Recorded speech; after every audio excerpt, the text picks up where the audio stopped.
啱啱過去嘅週末，我帶埋部 DJI Neo 上山踩單車，試用佢內置嘅定速巡航功能。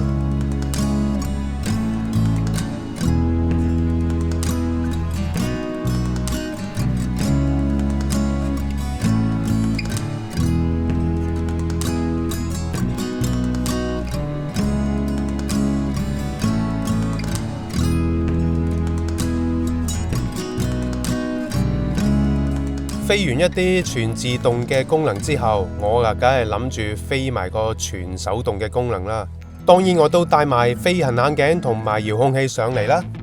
但係就喺飛行途中發生咗一件不可思議嘅事，我用全手動模式咧飛隻 Neo 上去半空，冇諗住太高嘅，高過啲樹就夠噶啦，然後就慢慢掉頭啦，見到條路啦，咁就喺呢度下降落去。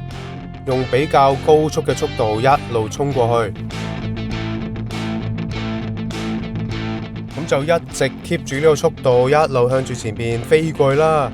衝到冇幾遠呢，就諗住即刻掉頭，但係喺呢個時候，哎呀，咁樣撞咗埋去嗰堆樹嗰度喎。畫面右下角都出現咗檢測到發生過撞擊呢句警告，同時間亦都留意到左下角速度嗰度啊，無端端飆升到100幾公里嘅，冇可能啊！我改咗摩打都冇可能100幾公里咁快啊！證明嗰個飛控俾我撞擊嗰下撞到傻咗。於是我就下降個高度，減慢飛機嘅速度，兜個圈翻轉頭，然後準備降落。呢個時候留意到除咗速度唔正常之外，高度都好唔正常嘅。於是我轉翻 S Mode 運動檔，點知呢？唔轉由自可，一轉就仲大鑊。飛機嘅高度不受控制咁一直向上升，除此之外仲不斷褪後飛，一直向住山邊嗰邊飛埋去。既然 S Mode 咁唔聽話，我即刻諗住轉翻手動擋 M Mode 啦。但係點知呢？都係為時已晚啊，救唔翻啦。加上我自己開始有啲手忙腳亂，最終部機都係撞咗埋山。揾到唯一一個位仲收到圖傳信號嘅，就係見到最後呢個畫面，似乎係墜落咗喺石同埋樹枝中間。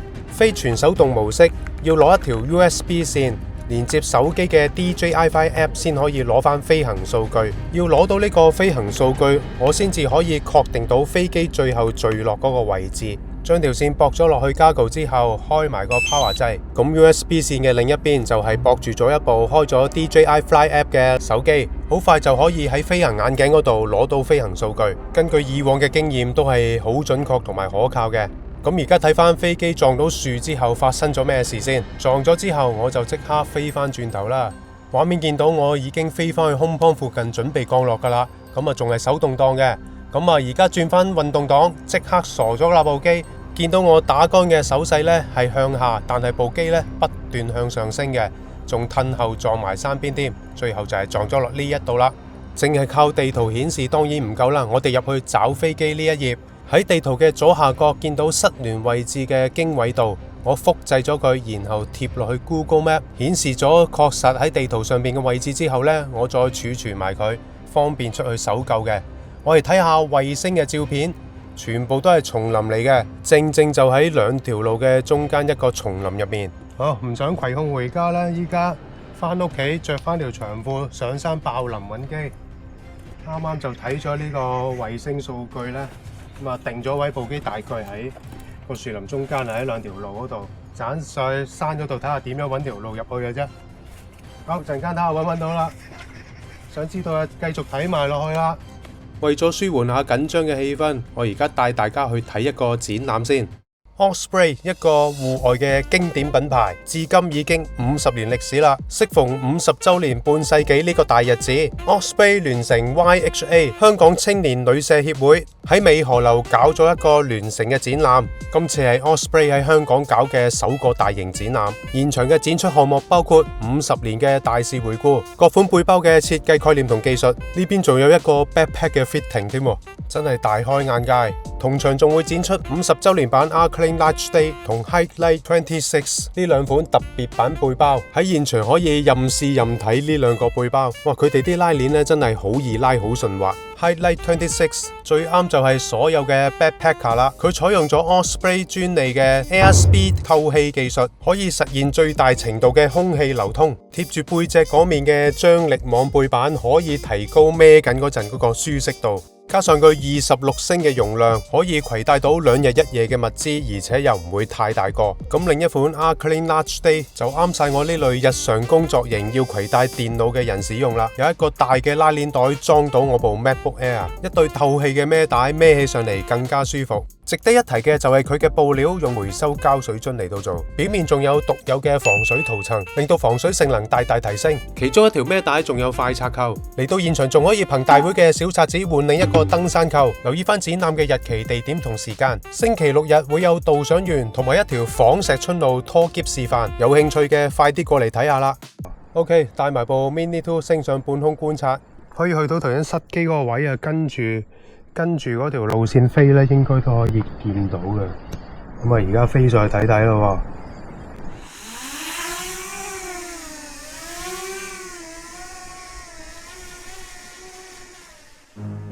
當部航拍機升到半空望一望之後呢，我啊覺得哇，好渺茫喎！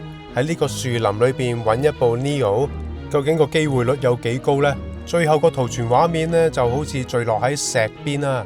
咁啊，見到呢度咧都有好多嚿類似嘅石嘅，咁究竟係咪呢一嚿呢？咁啊，再 zoom 近啲睇睇，定係呢一嚿啊？其實距離下邊嗰條路咧都好遠路程下噶。最大問題，我點樣揾路行上去呢啲石度呢？個心喺呢一刻咧，覺得係50-50嘅機會揾到部機嘅啫。咁而家唯一嘅希望咧，就係揾一條路行到上呢座山啦。咁行翻落嚟呢條橋嗰度，呢度有個位咧可以爬上山嘅。咁我嘗試喺呢度行上去近啲，再定個位，睇下可唔可以爆林入到去啦。好行啦！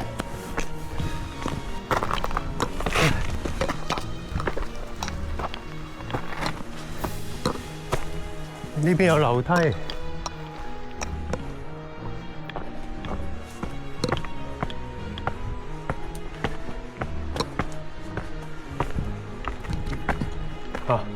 好啦，開始咧就入去一啲石路啦。呢度都係一啲行山人士行出嚟嘅行山徑啊，見到有啲絲帶咁啊，好難行啊，好難行呢啲路啊，行都要繼續行啊，唉，抽住晒我恤衫啊，唉，好，睇下距離仲有幾多先。向住呢邊行，向住呢邊一路上，試下啦。嗱，睇好似咧就好似冇路行，路係人行出嚟嘅啫。好，繼續，應該仲有大約應該唔夠100啊。好，繼續行。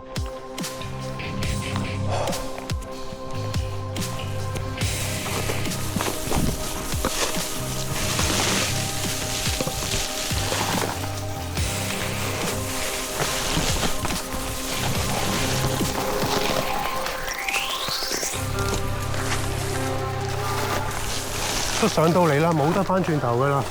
不過執完就可以翻轉頭啦，希望條路啊。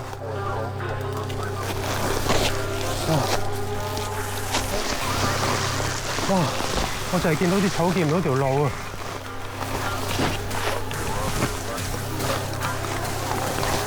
好，爬在呢嚿石度，再睇一睇 GPS。唉。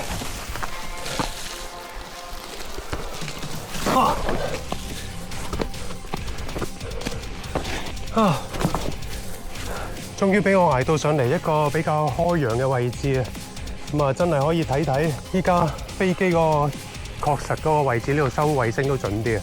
嗱，其實就喺前邊嘅啫，我向住呢邊行咧，一路爆林爆過去咧，好大機會見到噶啦！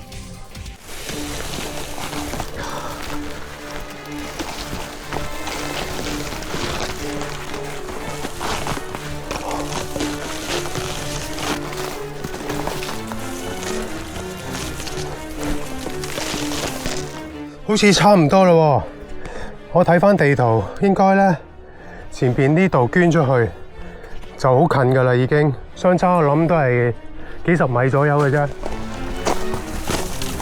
唔好放棄，繼續行。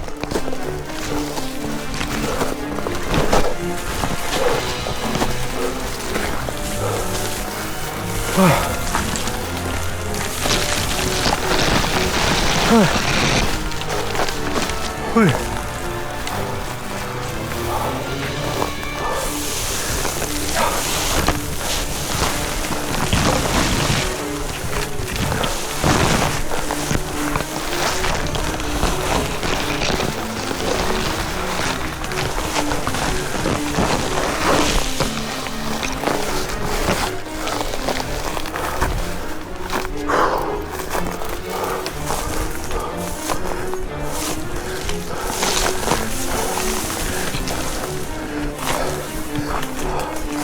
又唔多似樣喎，咁啊呢度懸崖嚟嘅，睇下先。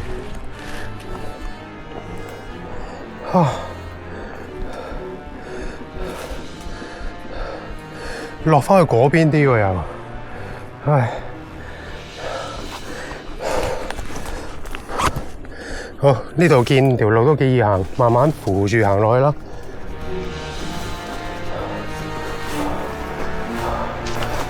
唉。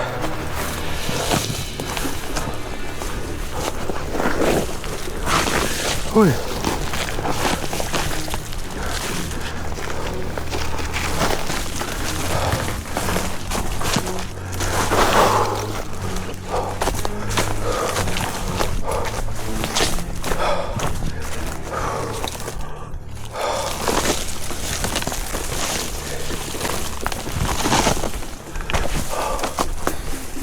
好，見到呢度有嚿石咯喎，會唔會就喺呢度附近呢？因為我見最後嗰個圖傳呢係有嚿石嘅喎，睇會喺呢度附近先。係喺度啦，見到啦，係又一次搜救成功，哇，好嘢啊！仲有冇電啊？其實啊，哇，好多蟻啊，好多蟻啊！點解嘅？可能飛嗰陣打到啲蜜蜂啊！哇！但係個框已經攣咗啊！唔緊要，咁啊要買啲零件翻嚟換啊！哇！清下啲蟻先，佢打中啲蜜蜂有嗰啲內臟嗰啲嘢啊！電就應該放乾晒㗎啦。咦？唔係我做三格電，我自動熄咗機啊！竟然佢。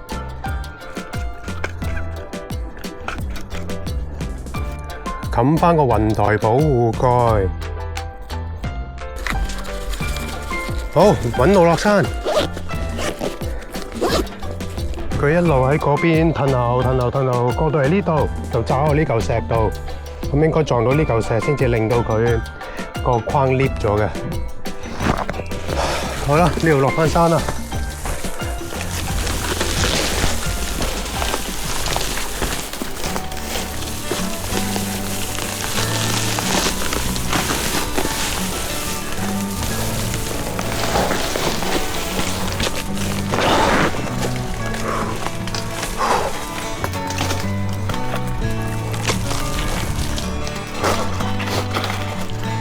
A few moments later， 好啦，隱約見到個出口啦，安全到達啦，應該可以。就喺前面就見到條藍色欄杆嘅橋啊！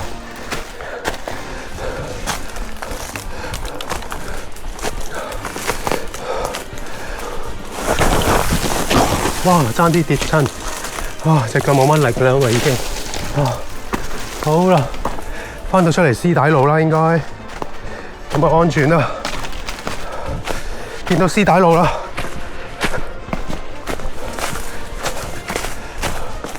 好啦，翻嚟起點啦，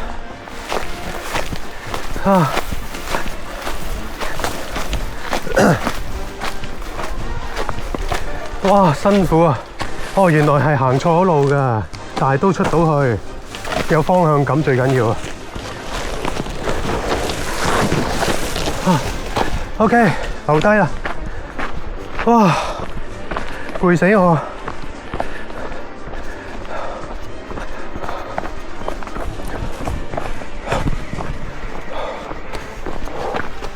哇，濕晒啦個人，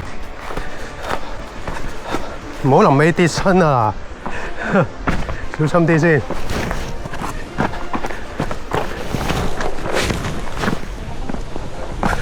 哇！搞掂啊！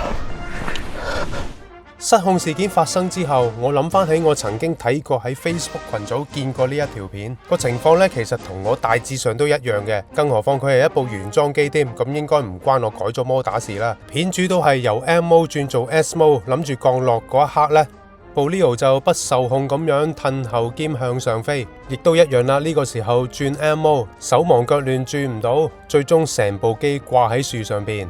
所以我覺得以後玩全手動模式都係練翻好個 MO 降落，咁就穩陣好多啦。咁呢，今次呢條片就到呢度為止啦。中意條片嘅即刻俾 like、分享、訂閱，下一集再見，拜拜。